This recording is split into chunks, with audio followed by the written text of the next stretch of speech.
जनपद पिथौरागढ़ के आदि कैलाश तक अब पहुंच आसान हो गई है। बीआरओ की पहल पर यह संभव हुआ है। बीआरओ ने 14,000 फुट की ऊंचाई पर गुंजी से जोलिंगकोंग आदि कैलाश तक 36 किलोमीटर सड़क पर दिन रात काम कर डामरीकरण पूरा किया है। इसमें 200 करोड़ रुपए की लागत आई है। बेहतर सड़क बनने से व्यास घाटी के लोगों के साथ ही आदि कैलाश के दर्शन के लिए पहुंचने वाले श्रद्धालुओं और पर्यटकों की आवाजाही सुगम होगी।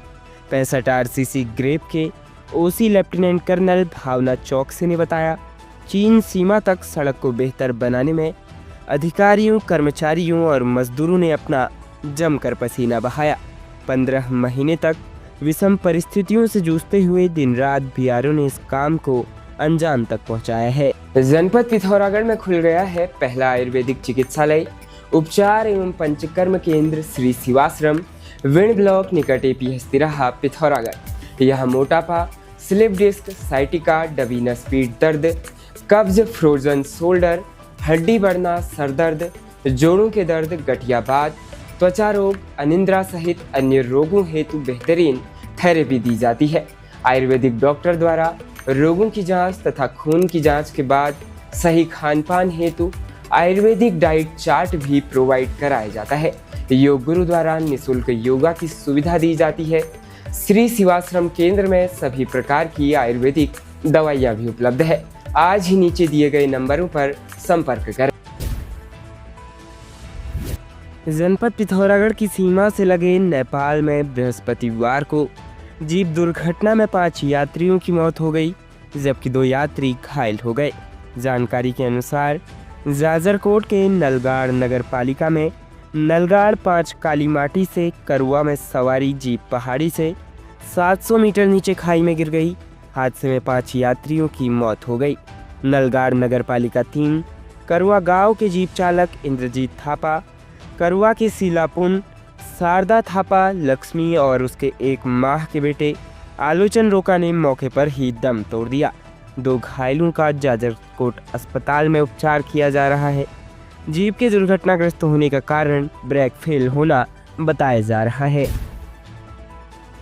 जनपद पिथौरागढ़ में सूख चुके या सूखने के कगार पर पहुंच चुके नौले, धारों और नदियों को नया जीवन मिलेगा। इसकी पहल शुरू हो चुकी है। Spring and river rejuvenation authority सारा परियोजना के तहत इन जल स्रोतों का वास्तविक प्रवाह लौटेगा। पहले चरण में जनपद भर में 511 जल स्रोतों और सहायक नदियों को पुनर्जीवित करने के लिए चुना गया है। सारा परियोजना के तहत सीमांत जनपद में जलागम ने ग्राम पंचायत, विकासखंड और जिला स्तर पर ऐसे प्राकृतिक जल स्रोतों को चिन्हित किया है जिनका पूर्व में अस्तित्व मिट चुका है या फिर सूखने के कगार पर पहुंच चुके हैं। जलागम के मुताबिक 498 नौले धारे और 22 सहायक नदियां ऐसी है जो पूरी तरह सूख चुकी है या 70% या अधिक जल प्रवाह घटने से अपने अस्तित्व की लड़ाई लड़ रही है। इन जल स्रोतों को पुनर्जीवित करने के साथ ही इनका वास्तविक प्रवाह लौटाया जाएगा। इसमें सिंचाई, लघु सिंचाई, वन सहित अन्य विभागों की भागीदारी होगी। गंगुलीहाट के झलतोला में बनी मिनी झील ने सूखते जल स्रोतों को नया जीवन दिया है। 88 मीटर लंबी और 25 मीटर चौड़ी झील में पानी तो भरा, इससे आसपास के 50 जल स्रोतों में जलधारा बढ़ गई। इसकी हर तरफ चर्चा हो रही है। झलतोला की निवर्तमान प्रधान ममता बोरा ने अपने कार्यकाल में अपने गांव के आसपास सूख रहे जल स्रोतों को नया जीवन देने के साथ ही स्थानीय पर्यटन को बढ़ावा देने के लिए मिनी झील का निर्माण किया। उनकी यह पहल रंग लाई है। 88 मीटर लंबी, 25 मीटर चौड़ी और 1.5 मीटर गहरी मिनी झील में 3300 क्यूबिक मीटर पानी भरा तो इसने आसपास के 50 सूखते जल स्रोतों में नई जान फूंक दी। इन जल स्रोतों का झील बनने से जलस्तर बढ़ गया है जो हर तरफ चर्चा का विषय बने हुए हैं। यूथ आर्मी ने बेरीनाग में हो रहे पत्थरों के अवैध खनन के खिलाफ प्रदर्शन किया। इस दौरान उन्होंने जिला प्रशासन के खिलाफ नारेबाजी कर आक्रोश व्यक्त किया। शुक्रवार को यूथ आर्मी ने मुख्य चौराहे पर एकत्रित होकर जिला प्रशासन का पुतला फूंका। उन्होंने नगर में हो रहे अवैध खनन को शीघ्र बंद करने की मांग की। ऐसा नहीं होने पर उग्र आंदोलन की चेतावनी दी। यूथ आर्मी के गौरव पंत ने बताया कि नगर में वाहनों की पार्किंग का निर्माण किया जा रहा है। इसमें मशीनों से पत्थरों का अवैध खनन किया जा रहा है। उन्होंने जिला प्रशासन पर अवैध खनन को लेकर कोई कार्रवाई नहीं करने का आरोप लगाया है। कहा कि पार्किंग निर्माण के मलबे को दसाईथल विद्यालय के क्रीड़ा मैदान में डंप किया जा रहा है।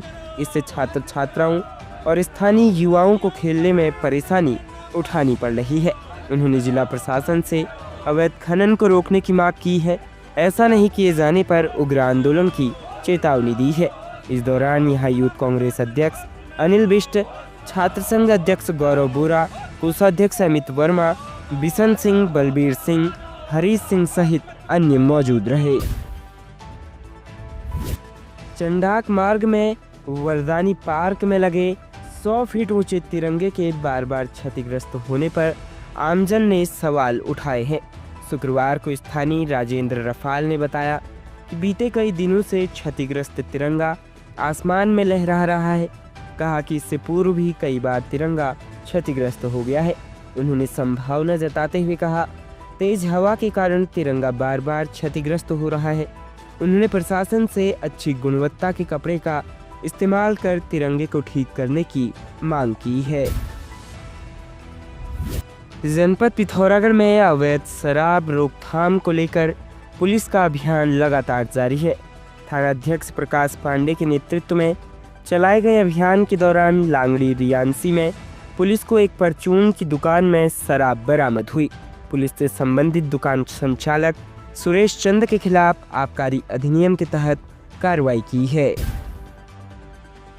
निकाय चुनाव नगर निगम पिथौरागढ़ प्रथम परिचय बैठक में नवनियुक्त नगर निगम प्रभारी गोविंद सिंह पिलखवाल मुख्य अतिथि के रूप में भाजपा कार्यालय पिथौरागढ़ में जिलाध्यक्ष गिरीश जोशी की अध्यक्षता में बैठक आयोजित हुई, जिसमें कार्यकर्ताओं को आगामी चुनाव को लेकर दिशा निर्देश जारी किए।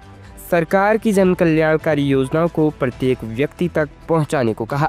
साथ ही पार्टी नेतृत्व द्वारा 40 बूथों व वार्ड में चुनाव प्रभारी नियुक्त किए गए। कार्यक्रम में मुख्य वक्ता जिला प्रभारी गोविंद सिंह पिलखवाल, जिलाध्यक्ष गिरीश जोशी, निवर्तमान नगरपालिका अध्यक्ष राजेंद्र रावत, वरिष्ठ भाजपा नेत्री भारती पांडे, प्रदेश कार्यकारिणी सदस्य ललित पंत समेत युवा मोर्चा के पदाधिकारी उपस्थित रहे।